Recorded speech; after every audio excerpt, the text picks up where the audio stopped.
Welcome back. Red flags are being raised in Australia's real estate sector this morning after an agent experienced what he's described as his worst ever auction weekend. Have a look. Today was the worst auction day of my real estate auction career. I've been doing auctions for 30 years. Today was the worst. 0 out of 6. But that's not the metric that's going to concern you.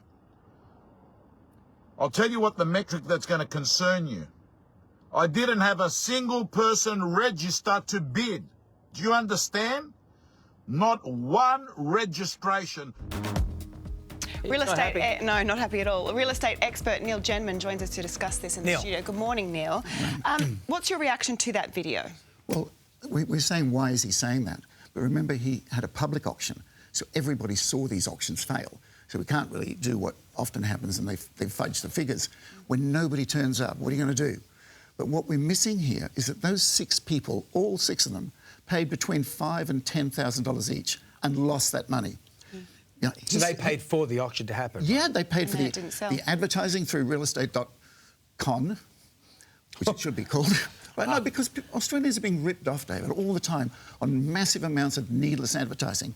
And we were taught, I was taught as an agent, that the purpose of advertising is to promote the agent, not to promote the property. They've already got buyers for the property. I mean, if you're going to have a barbecue on the weekend and you want to go to the butcher and order, say, 200 rump steaks, he doesn't say, give me some money so I can go and advertise to find some cows. Yeah, right. Right? So when you don't go to a real estate agent to pay for marketing, you go to find a buyer, and the agents have often already got buyers. Your passion on this is really palpable, and you can feel it sitting here with you now. Yeah. So we're seeing, like, dips in the market before, the GFC being a notable one. Yes. How is this one that we're going through right now, which can continue, compared to what you've seen in the past? This one looks more certain. I didn't believe the GFC one at all. Right. I believed things would pick up in the GFC, and they did. When COVID came, everybody was saying prices are going to drop, and they didn't. They went up. No, because we were stuck at home, nothing else to do, so we would buy real estate. But this time, something different, and it makes me proud of my fellow Australians, because 61% of Australians want the market to go down. They want prices to fall. Not too much, so they say, some of them. Yeah. They want it to fall, which means we're good. We're being kind to each other. But what's maybe going on? not being so inflated in areas that don't need to be inflated. A reset. Would be, a reset. Well, of course. How hard is it today? When I bought my first home, I paid $28,000 for it in Sydney, and I was earning $30,000. Now, who can do that today? Nobody can do that today. It's so tough for them. But it's tough for the home sellers. I've got people, I told you last time, a guy that paid $58,000. I've gone up since then. We had a guy last week, he paid $60,000 in advertising to 3 different agencies and had never sold his house. Gosh, that's a lot of money. He loses. Realestate.com and all these people, they profit. And we talk about, oh, what a nice guy admitting this. Well, it's public failure. People ought to look more closely at what really goes on. Just take the time. Don't believe everything you're told by the agents.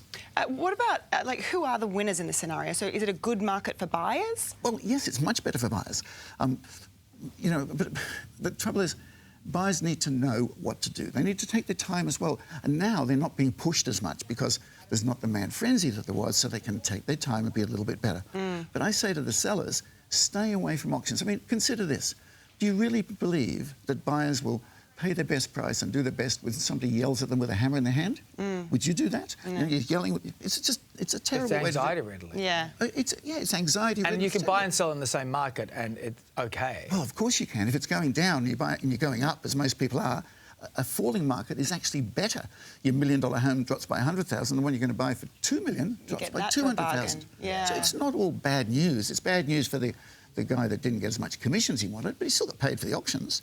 The big losers were the sellers on the weekend, the home sellers that should never have gone to auction. You've got a book about that too, and another one out there too. Yes, I've got a lot of books out there. I don't want you to think I'm here just to promote the books. I'm here to save the sellers and the buyers. Yeah, I can tell. We can tell. You do it. As I said, your passion is it reads, and your passion for people out there and for the market to be more fair. Yes, it just comes across. Yeah, people not to be ripped off. Exactly. Thank you so much, Neil.